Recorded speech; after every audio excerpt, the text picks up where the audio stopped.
Karma by को जानते हैं आप लोग? नहीं जानते।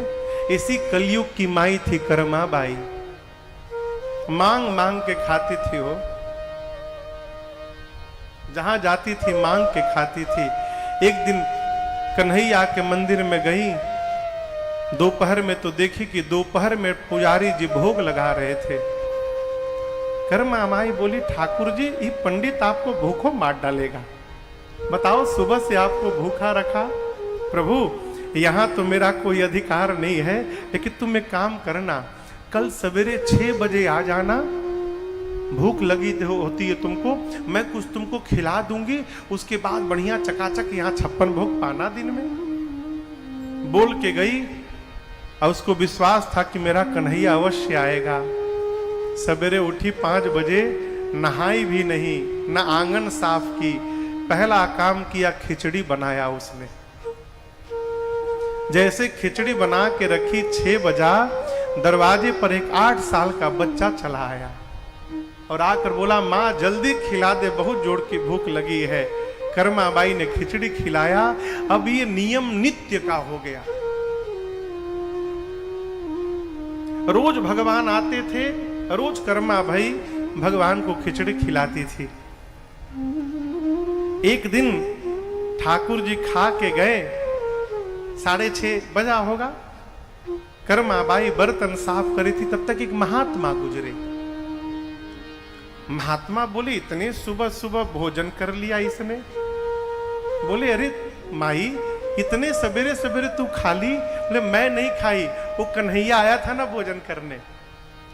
अब महात्मा बोले, हाँ तुम बहुत बड़ी भक्तन हो गई, भगवान तुम्हारे यहाँ भोजन करने आएंगे, और तू भगवान को खिलाती तो ऐसे खिलाती है? अभी तूने स्वयं स्नान नहीं किया है, तेरा आंगन गंदा पड़ा हुआ है, बर्तन जूठे पड़े हैं।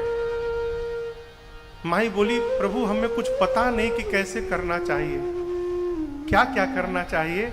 महात्मा बोले, पहले तू स्वयं नहाना, आंगन को साफ करना, लीपना आंगन को, बर्तन साफ करना, फिर साफ सुथरा करके फिर भोजन बनाना। बोली, कल से करूंगी। अगले दिन उठी, साफ सफाई करने में ही समय हो गया, खिचड़ी बनाए नहीं था, तब तक भगवान चले आए। अब बोले, माँ जल्दी खिला। माई बनाई नहीं तो क्या खिलाएगी? जल्दी जल्दी बनाई। उधर पंडित जी महाराज मंदिर का पट खोलने के लिए घंटा पीट रहे हैं कि अब पट खोला जाएगा। भगवान अभी 2 ही 3 कौर खाए थे, जैसे देखे कि पंडित जी पट खोलने वाले हैं, अब मंदिर से मैं गायब हूं, भगवान तुरंत भागे। और आपको सत्य बताऊं माई बाप, जब पुजारी जी ने मंदिर का पट खोला न हो, तो ठाकुर जी के विग्रह में उनके दाहिने हाथ पर और भगवान के मुख पर खिचड़ी लगा हुआ था। मंदिर में पुजारी जी की मति घूम गई। रात को स्वप्न दिया भगवान ने पुजारी जी को, कहा किसी से कहिएगा मत, मैं नित्य कर्मा माई के पास खिचड़ी खाने जाता हूं।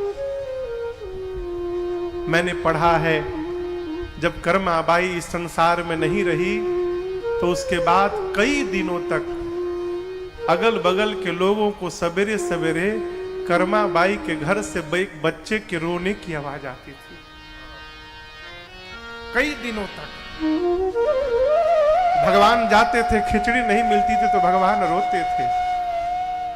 और वही खिचड़ी है कि आज भी श्री जगन्नाथपुरी में 56 भोग लगे चाहे न लगे, लेकिन जगन्नाथ भगवान को आज भी कर्मा बाई की खिचड़ी खिलाई जाती है और नित्य खिलाई जाती है। आपसे कहूं, एकादशी के दिन चावल छूना भी पाप है, खाना तो बहुत दूर।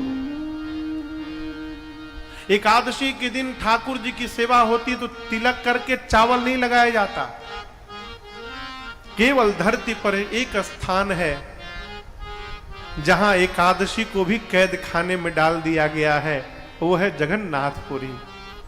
एकादशी भगवान गए, जाकर जगन्नाथ से स्वामी से बोले कि आप खिचड़ी नहीं खाएंगे, चावल है। क्यों? मैं आया हूं, एकादशी हूं। भगवान ने कहा, तुम मेरी कर्मा माई की खिचड़ी छुड़वाने आए हो, डालो इसको जेल के भीतर। आप जाइएगा तो मंदिर के पीछे एक कारागार बनाया गया है और वहां एकादशी को उल्टा करके लटका के बंद किया गया। पूरे धरती पर एकमात्र स्थान है जगन्नाथ भगवान की पुरी, जहां पर एकादशी का कोई प्रभाव नहीं है। वहां भगवान नित्य चावल पाते हैं।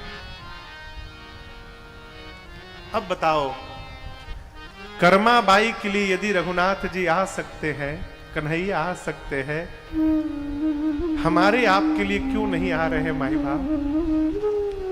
कारण मैं बताता हूं।